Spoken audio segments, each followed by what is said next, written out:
अस्सलामुअलैकुम वरहमतुल्लाहि वबरकातुहू। एक लेडी हैं जिनका नाम था पहले बबनीत राना और अब वो फातिमा बन चुकी हैं, इस्लाम कबूल कर चुकी हैं। 7 साल तक उन्होंने इस्लाम पर, कुरान पाक पर रिसर्च किया कि आखिर कौन सा मज़हब, कौन सा धर्म सच्चा है। उनके जहन में जो भी इश्कालात थे, जो भी सवालात थे, उनके दिलो दिमाग में जो भी डाउट्स चल रहे थे, कुरान पाक से उनको हल किया। और आज दुनिया में जो कुछ भी हो रहा है, उन्होंने कुरान पाक में पढ़ा कि कुरान पाक में इसका जिक्र है या नहीं, तो कुरान पाक में उनको तमाम सवालों के जवाब मिल गए। उनकी रिसर्च मुकम्मल हो गई 7 साल के बाद। फिर 7 साल के बाद वो इस्लाम कबूल कर चुकी हैं और अब वो बबनीत से फातिमा बन चुकी हैं। मैं आपको उनकी ये वीडियो दिखा दे रहा हूँ, इस तरीके से उनको हिदायत मिली और कैसे कैसे क्या क्या मराहिल उनके साथ गुजरे।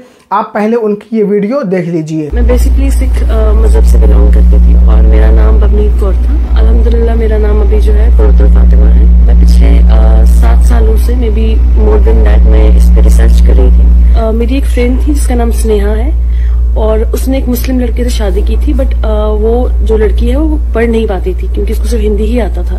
तो उसने मेरी हेल्प ली थी, मैं उसको कुरान पढ़ाती थी और जस्ट कि उसको मैं कुछ ऑनलाइन वीडियोस वगैरह शेयर करती थी, जिससे मुझे भी कंसेप्ट आया कि इस्लाम रिलीजन क्या है। और जहाँ पे मेरा क्रिश्चियनिटी में कुछ क्वेश्चन मार्क्स थे, वो सारे क्वेश्चन मार्क्स जाके मेरे जाके कुरान पे जाके वहाँ पे उनके मुझे आंसर्स मिले।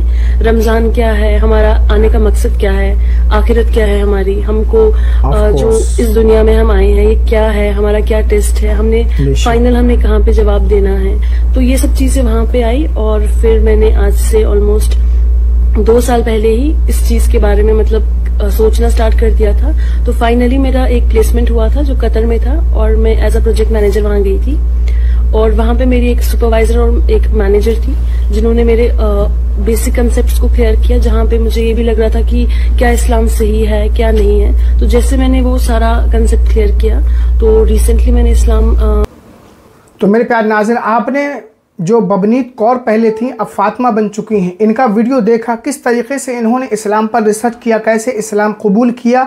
ये एजुकेशन के ज़रिए, एजुकेशन कहते हैं, एजुकेशन इंसान की सबसे बड़ी दौलत है, सबसे बड़ी मीरास है। एजुकेशन, तालीम इनके पास थी, उसी के ज़रिए इन्होंने इस्लाम को पढ़ा, कुरान को पढ़ा, तब जाकर के इन्होंने इस्लाम कबूल किया। और इस तरीके से जो लोग इस्लाम कबूल करते, यकीन मानिए उनका ईमान बहुत मजबूत हुआ करता है। और जो लोग घर बैठे बैठे मुसलमान हो जाते हैं, घर में मुसलमान के घर में पैदा हुए मुसलमान कहला रहे हैं, तो वो अपने इस्लाम की, अपने ईमान की अहमियत को नहीं समझते हैं। और जो लोग रिसर्च करके, मेहनत करके, इस्लाम के बारे में जान करके मुसलमान होते हैं तो उनका ईमान वाकई में बहुत मजबूत होता है। कुरान पाक में है, मन यहदिहिल्लाहु फला मुदिल्ल लहु व मन युद्लिलहु फला हादिय लहु। अल्लाह ताला जिसे हिदायत बख्श दे उसे कोई गुमराह नहीं कर सकता, और अल्लाह ताला जिसे गुमराह कर दे उसे कोई हिदायत नहीं बख्श सकता। यकीनन अल्लाह ताला ने हमारी इस बहन को हिदायत बख्शी और इसको ईमान की दौलत नसीब हुई। अल्लाह ताला से दुआ है कि इनके इल्म व अमल में अल्लाह ताला बरकत अता फ़रमाए, रिज़्क़ में, उम्र में बरकत अता फ़रमाए और ईमान पर इनका ख़ात्मा फ़रमाए। आप हज़रात इस वीडियो के बारे में क्या सोचते हैं, आपकी क्या राय है, कमेंट बॉक्स में ज़रूर लिख दें। अस्सलामु अलैकुम व रहमतुल्लाहि व बरकातुहू।